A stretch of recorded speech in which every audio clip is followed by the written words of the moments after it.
네, 이럴 때일수록 달달한 전략이 필요합니다. MTNW 이달해 어드바이저 모셔볼게요. 위원님 반갑습니다. 네, 안녕하세요. 네, 어서 오세요. 달달한 포인트 바로 체크하시죠. 네, 오후장 달달한 포인트는 사면초가 반도체입니다. 실적 기대감 때문에 쭉 올랐다가 최근 들어 매크로 리스크 때문에 반도체가 많이 좀 조정을 받고 있습니다. 이 기회를 좀 잡아야 되는지 아니면 한 템포 물러서서 좀 지켜봐야 하는 구간인지 궁금한데요. 조금 더 자세한 설명 부탁드리겠습니다. 네, 전일 뉴욕 증시 상황부터 좀 말씀드리면서 전해드리도록 할게요.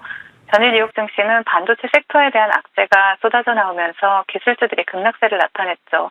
트럼프 전 대통령이 대만은 미국 반도체 산업의 거의 100%를 빼앗았다라고 이렇게 발언을 하면서 대만의 방위비에 대해서 언급을 했고요. 또 반도체 업계의 슈퍼을로 불리는 ASML은 예상을 상회하는 실적에도 불구하고 가이던스가 컨센서스를 화해를 하면서 급락세를 나타냈습니다. 또한 블룸버그는 조 바이든 행정부가 동맹국의 반도체 기업이 중국의 첨단 반도체 기술 접근을 계속한다라면 가장 엄격한 무역 제한 조치를 고려하고 있다라고 보도를 하기도 했고요. 또 미국산 소프트웨어나 장비 그리고 기술이 조금이라도 사용이 되었다라면 수출 시 미국 정부의 허가를 받도록 규정한 해외 직접 생산품 규칙까지 거론된 것으로 전해졌습니다. 그리고 반도체에 난 불을 부채질에 빅테크로 옮겨붙인 것은 IT 전문 매체인 인포메이션이었습니다. 인포메이션은 중국 기업들이 미국의 수출 통제를 우회해서 구글이나 마이크로소프트 등 미국의 그 클라우드 업체로부터 엔비디아의 최신 GPU를 빌려 쓰고 있다라고 이렇게 보도를 했죠. 이는 미국의 수출 규제가 하이퍼스케일러에게도 적용될 수 있다라는 이러한 것을 의미를 합니다. 안 그래도 트럼프 트레이드와 금리 인하 기대감으로 빅테크에서 경기 순환주와 또 중소형주로 순환매가 본격화되고 있던 가운데 갑자기 터진 악재는 빅테크로부터 탈출 러시를 가속화시켰고요. 또 경기 민감주 위주의 다우존스는 상승 마감하는 모습이 나타났지만 기술주 위주의 나스닥은 3%에 가까운 폭락세로 마감하는 모습이 나타났죠. 금일 국내 증시 또한 뉴욕 증시의 분위기가 그대로 전해지면서 양시장 수급 상황이 엇갈리고 있는 모습입니다. 반도체로 대표되는 코스피에서는 외국인들의 매도세가 강하게 출회가 되고 있고요. 또 2차 전지로 대표되는 코스닥에서는 외국인들이 매수 우위를 나타내고 있는 모습입니다. 양시장 대부분의 반도체 종목들과 또 제약바이오 대형주들이 하락을 하면서 지수를 끌어내리고 있습니다. 특히 코스피에서는 SK 하이닉스 그리고 코스닥에서는 알테오젠의 하락이 지수의 발목을 잡고 있고요. 또 반면에 LG에너지 솔루션이라든가 포스코 그룹주 그리고 에코프로 그룹주와 같은 2차 전지 섹터가 강세 흐름을 나타내면서 지수 방어에 나서고 있는 모습입니다. 금일장 외국인들의 수급을 보신다라면 삼성전자에서 포착이 되고 있습니다. 금일장 테마 동향 살펴보겠습니다. 섹터 대형주들은 조정 흐름이 나오고 있는 모습이지만 중소형 제약 바이오 섹터가 계속해서 테마의 연속성을 이어가고 있는 모습입니다. 먼저 차트를 보신다라면 대장인 유틸렉스를 보실 수가 있는데 현재 상한가에 안착한 모습이죠. 그런 가운데 비만 치료제 관련주로 편입된 DX, VX 상한가 터치한 모습이고요. 또 비만 치료제 이슈로 좋은 흐름을 나타냈었지만 전일부터 면역 항암제 이슈가 부각된 종목이 바로 샤페론이죠. 전일 상한가 이후에 오늘도 두 자릿수 상승력 기록하고 있습니다. 비만 치료제 이슈로 좋은 흐름 나타냈었지만 이런 종목들 보실 수가 있고요. 그리고 또 보신다라면 녹십자 웰빙도 보실 수가 있어요. 녹십자 웰빙 그리고 IMBDX도 보실 수가 있고요. 바닥권 수급이 들어오는 모습이고요. 이렇게 중소형 제약 바이오 섹터가 테마를 형성하고 강세 흐름을 나타내고 있습니다. 그리고 한국 수력 원자력이 체코 원전 우선 협상 대상자로 선정되었다라는 소식이 전일 저녁에 전해지면서 금일 장 초반부터 원전 섹터가 강세 흐름을 나타냈습니다. 하지만 현재는 대부분의 종목들이 모두 윗꼬리가 길게 달리고 있는 모습인데 그 가운데에서 두각을 나타내는 종목이 피코그램과 또 한전산업 두 종목 정도가 두 자릿수 상승률을 기록을 하고 있다. 그렇게 해석을 할 수가 있겠고요. 그리고 화장품 관련주에서 넥스트 아이를 보실 수가 있고요. 특별히 부각된 이슈는 없지만 한때 화이자 관련주로 또 주목을 받았고 또 최근에는 특정 정치인 관련주로도 시장에 주목을 받았던 원풍과 원풍물산이 또 시장에서 두각을 나타내고 있습니다. 그리고 대왕고래 관련주로 화성밸브 보실 수가 있고요.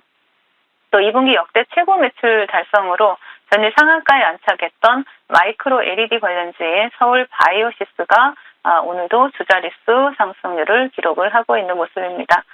자, 시장 대응 전략 드리도록 하겠습니다. 지정학적 리스크와 정치 불안으로 반도체와 빅테크들이 타격을 받기는 했습니다. 하지만 아직도 월가에서는 희망의 끈을 놓지 않고 있죠. JP모건은 아마존과 알파벳을 토픽으로 유지를 했고요. 또 골드만삭스는 아마존의 목표 주가를 상향 조정을 했고 또 찰스 수업에서는 역사적으로 이 정도 조정은 흔히 발생한다라는 발언을 했습니다. 자, 그리고 전일 연준 인사들의 발언도 보시면 채권 금리가 움직이지 않은 것으로 미루어 볼 때 채권 시장은 이미 9월 금리 인하를 반영하고 있는 것으로 보여집니다.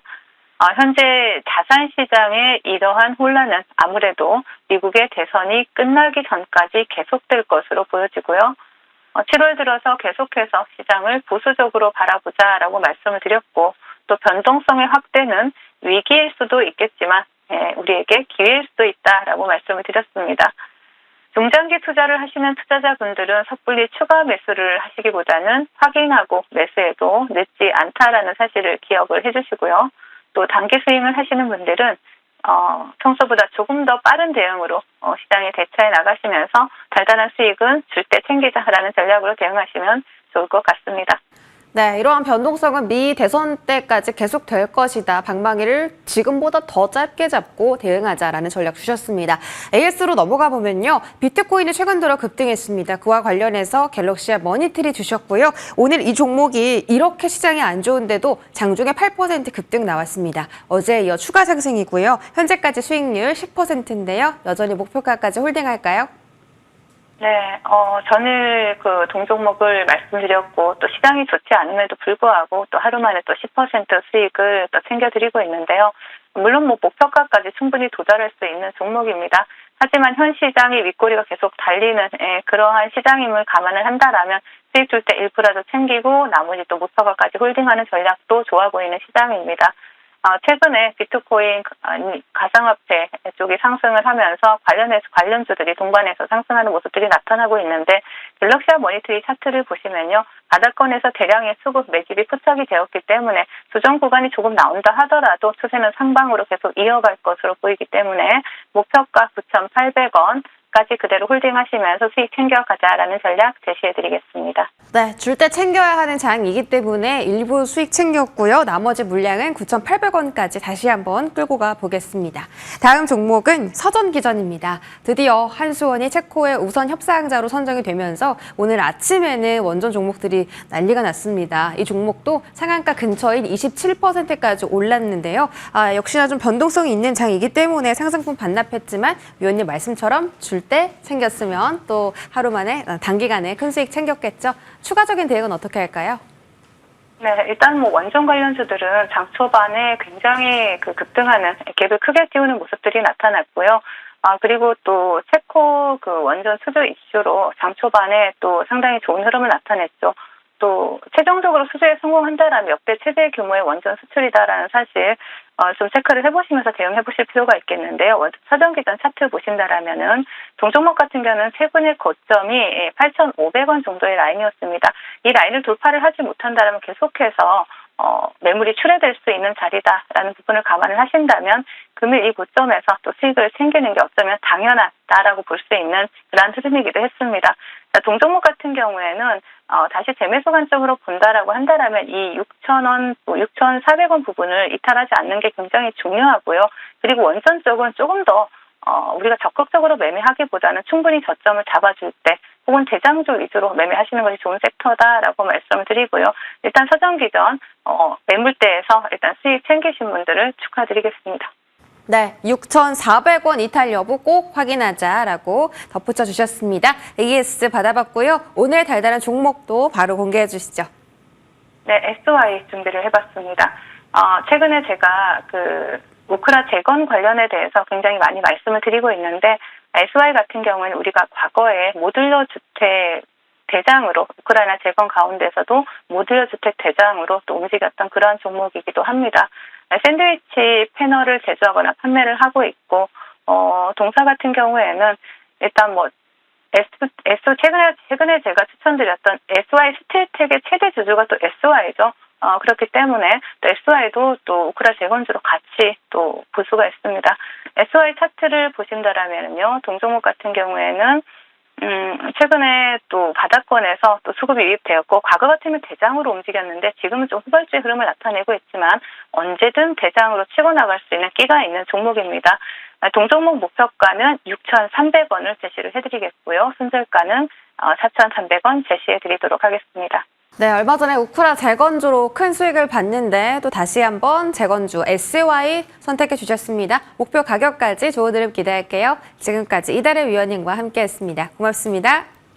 네, 감사합니다.